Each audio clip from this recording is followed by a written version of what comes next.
The Iroquois laugh when you talk to them of obedience to kings, for they cannot reconcile the idea of submission with the dignity of man.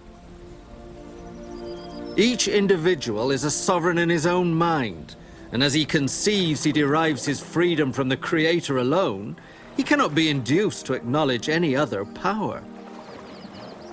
John Long, fur trader. The Europeans, their point of view on our people is that we didn't really exist as a people, as a structured people until they came. But really, when you research back into our history, you're going to find that we were already structured and with governments intact, and our whole way of life was already intact. The oldest democracy in North America was created by 5 Indian nations in what is today New York State: the Onondaga, Oneida, Mohawk, Seneca, and Cayuga. Together they became known as the Iroquois. They called themselves the Haudenosaunee. The Haudenosaunee Confederacy was born in a violent era centuries before the French and Indian War. At that time, a vicious cycle of war and revenge was running out of control among the 5 nations. In the midst of the chaos, a visionary man from the Huron nation appeared. Rather than a war club and arrows, he carried teachings. He would be known as the Peacemaker. The Peacemaker proposed a set of laws by which people and nations could live in peace and unity. A system of self-rule guided by moral principles known as the Great Law. In all your acts, self-interest shall be cast away. Look and listen for the welfare of the whole people, and have always in view not only the present, but also the coming generations, the unborn of the future nation. When the great Peacemaker designed the Confederacy and its laws, he brought together 5 warring nations into one heart, one body, one mind, and he symbolized it by using 5 arrows when he bound it together to make it a strong union. He said when you pull one arrow out, it's easily broken. He broke one in half in front of them just to show them. And so he told them, he said, if you all stick together in union, then you will never be broken. The first wampum belt was created to symbolize the Great Law. The image embodied the dream that became a reality.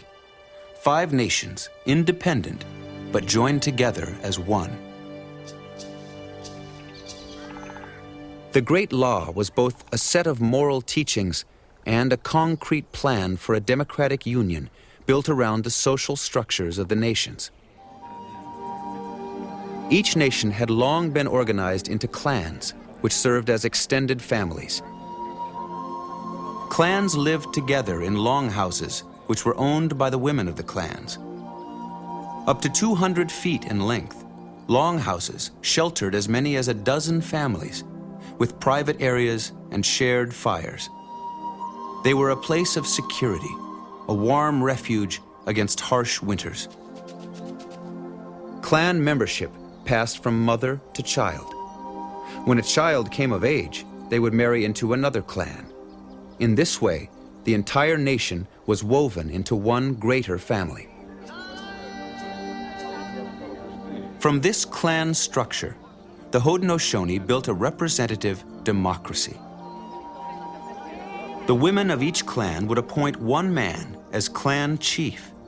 In this way, leadership would rise through trust rather than conquest. The clan chiefs of each of the 5 nations gathered at the Haudenosaunee capital of Onondaga to form the Grand Council. Governing from the heart of their territory, the Grand Council envisioned all 5 nations as sheltered by a giant longhouse stretching 250 miles. The Longhouse's central aisle was the Haudenosaunee Trail, the principal line of communication between the members of the League.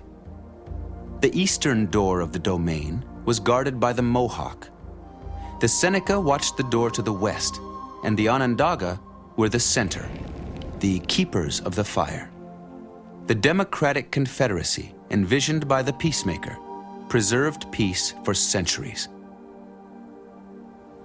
When the Europeans arrived in the territory of the Haudenosaunee in the early 1600s, the process or protocol that the peacemaker had given to us was in place. So we were able to deal with those Europeans on a political basis. In 1754, Benjamin Franklin attended a conference with the Haudenosaunee in Albany, New York. He came away inspired by the successful model of independent states united under one rule of law. Soon after, he would propose a similar union of colonies. 22 years later, these United States would declare their independence from England. In that year, 1776, events swirled toward the American Revolution. 10,000 strong and strategically located between the colonies and the British in Canada, the Haudenosaunee were seen as a key to victory. British and American diplomats met repeatedly with representatives of the Grand Council, trying to pull the Indian nations to their side. But the Grand Council, guided by the principles of peace laid down by the Great Law, declared their neutrality. Although they would not ally with either power, in a diplomatic gesture, a delegation from the Grand Council traveled to Philadelphia. There, the Haudenosaunee, the oldest democracy in North America, officially recognized the fledgling American government. The delegation had been lodged in Independence Hall, above the chamber of the Continental Congress, where representatives were drafting the Declaration of Independence. During that same critical summer of 1776, a young Mohawk named Joseph Brant returned from England. A protege of the British agent for Indian Affairs, Sir William Johnson, Brant's family had long-standing ties to the British. Traveling among the Haudenosaunee nations, Brant passionately argued for an alliance with the British as their only hope to prevent being overrun by the Americans. He started to go amongst the nations of the Mohawks, the Oneidas, the Onondagas, Cayugas, and Senecas, trying to entice the young men to go on the side of the British.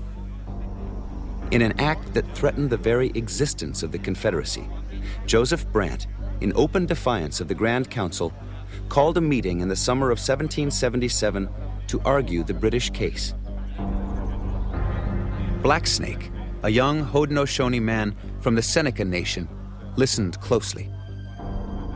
Brant came forward and said that if we did nothing for the British, there would be no peace for us. Our throats would be cut by the Redcoat man or by America. That we should go and join the Father.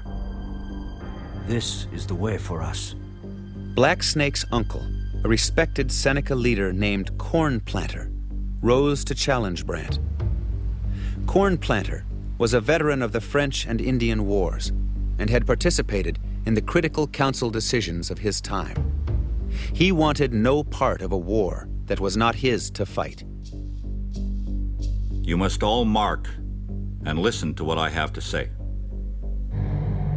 War is war. Death is death. A fight is a hard business. Here America says not to lift our hands against either party.